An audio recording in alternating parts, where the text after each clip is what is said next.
The Aurora Humanitarian Initiative, in partnership with UCLA's Promise Institute for Human Rights, hosted a discussion on the role of corporations in advancing humanitarian efforts. This program was part of the Human Rights and Humanitarian Forum, which took place in Los Angeles in May. The event brought together leaders from the corporate sector to discuss how businesses can play a crucial role in addressing some of the world's most pressing humanitarian challenges. Featuring perspectives from David Goel, Alex Gorsky, Vincent Roche, and Noubar Afeyan, this conversation emphasizes the need for innovative solutions, compassionate leadership, and effective partnerships to create meaningful change.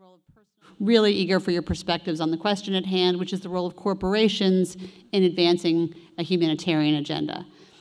The speakers included David Goel of Matrix Capital, former Johnson & Johnson CEO Alex Gorsky, Vincent Roche of Analog Devices, and Noubar Afeyan of Moderna, each sharing unique perspectives drawn from their experiences in business and philanthropy. Goel, for example, reflected on his journey from a small town in Canada to elite institutions like Harvard, which opened doors he hadn't imagined. His gratitude for these opportunities has driven him and his wife to give back by funding schools, laboratories, and theaters.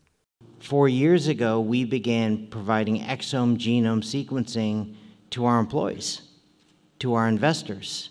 We began adding MRI. We began adding other categories to keep track of our patient cohort, our investor base, and now I'm trying to spread it out through the country.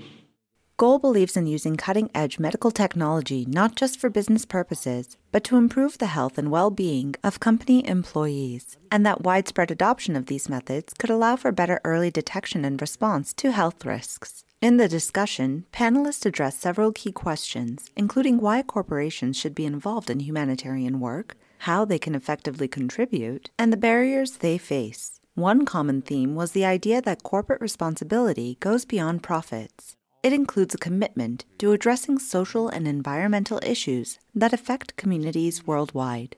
I just feel like whether you're a corporate leader or in the human rights or NGO sector, you still constantly have to earn your ability to operate. And I think if we all think of it that way, we can go a long way. Vincent Roche pointed out that while technology is a powerful tool for solving problems, the most pressing issue facing the planet today is a lack of systems thinking. He stressed that corporations must take responsibility for creating solutions that benefit both human welfare and the environment, emphasizing the need for innovative thinking to address complex global challenges. Well, the way we think about education. Certainly education in the West is very reductive. You're taught to solve particular problems in a particular way and think about the world in a particular way. But I think we've got to cross domain everywhere, in corporations, in society, and the educational system needs a massive overhaul, in my opinion. I'm here for education.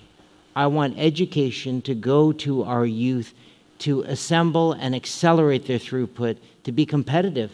If I think about one of the things that technology may not solve that we need to keep in mind is compassion.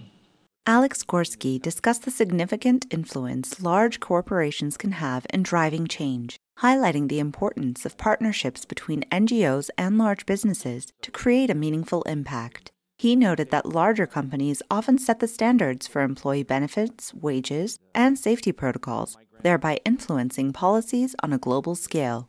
What I would submit is think of business, how can you partner with big business to bring about some of that change that then locally can actually have very significant impact. During the panel, Noubar Afeyan emphasized the transformative power of imagination in addressing humanitarian challenges. I think that our education systems do not do a good job in encouraging our students to use their imagination, even while they become experts in science and in known subjects, because sometimes that imagination is viewed to be kind of the weak part of the activity.